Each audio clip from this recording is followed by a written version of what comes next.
All living things are adapted to live in their environment in order to help them survive and live successfully. Swans belong to the class of living creatures called birds, and like all birds they have the following adaptations. Feathers, which enable birds to fly and insulate them. A swan has about 25,000 feathers, and this helps keep them warm, just like us putting our coats on. Yolked, hard-shelled eggs, which help to protect and provide food for the developing chick. Strong, light skeletons with hollow bone. These reduce the weight of the bird, making it easier for them to fly. Mute swans have additional adaptations, which help them live in, on and next to fresh water, lakes, rivers, reservoirs, or saltwater, sea. 3 of their 4 toes are webbed, which enable them to be strong swimmers. Swans are heavy birds, and they use their webbed feet to run on water to gain enough momentum to take off. The feet are also used as brakes when they land on water. The legs are widely spaced towards the back of the body, which enables swans to be effective swimmers. Adult swans will beat the water with their feet to disturb the bottom of the riverbed and provide edible vegetation for the cygnets to eat. Swans often swim with one leg out of the water when they are tired. Swans are heavy birds which need strong wings to help them take off and propel them through the air. As a result, swans have a large breastbone to which these strong wing muscles are attached.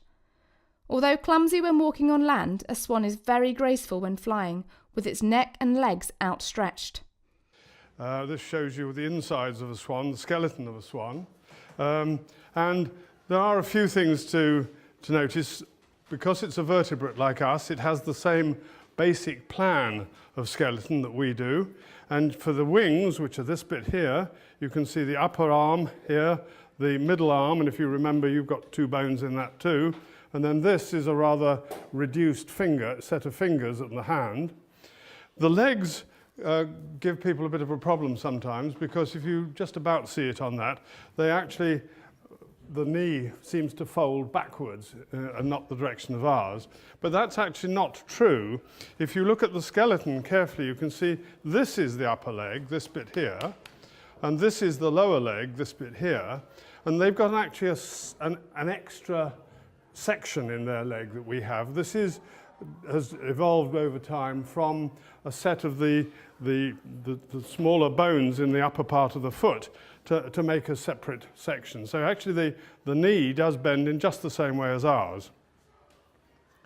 Another thing, of course, is which you all remember from your Christmas turkey or whatever, is they have these enormous muscles which they need for flight, because flying is a very expensive and energetic activity, and they're attached to this big keel here on the bottom of the bird. That's where the big muscles lie. Another thing that's different from us is that they have a very light head, and that helps them for flying.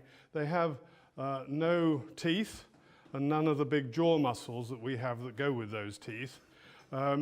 They do all their digestion down this end here in the gizzard, and if any of you have kept chickens, you'll remember that you have to feed them not only food, but grit, because the gizzard is very muscular and it grinds the food up, but it needs the grit to help doing the grinding, and that has an important part of the swan story, which we'll come to later.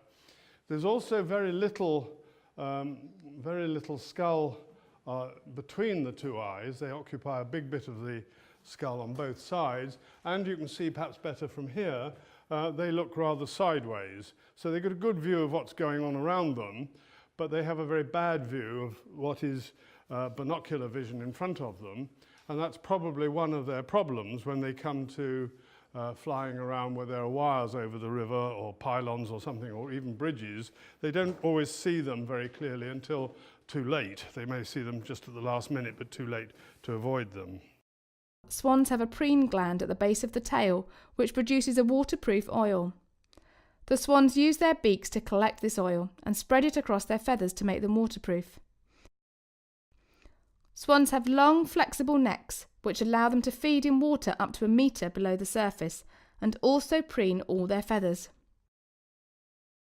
The beak is serrated, rough edges, which enables the swan to break up plants into smaller pieces and to rearrange its feathers when preening. The swan has different types of feathers.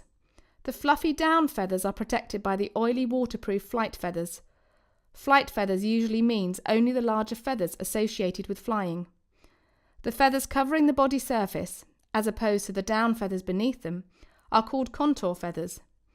The down feathers, together with a thick layer of fat beneath the skin, provide effective insulation and enable the swan to stay warm when in or on the water. Swans molt their feathers in midsummer. All the flight feathers are molted simultaneously, which means that the birds become flightless for several weeks. The pen and cob will molt at different times to try and ensure one of them is able to fly. But most of the year they're going along and taking aquatic vegetation, which they can get very easily. They have to eat a lot of it. But the problem for them really is that late winter, or after, say, Christmas time, that dies down, and so they can't very easily get aquatic vegetation to eat, so they have to come out onto the fields and eat grass or somebody's oilseed rape or something that makes them not very popular.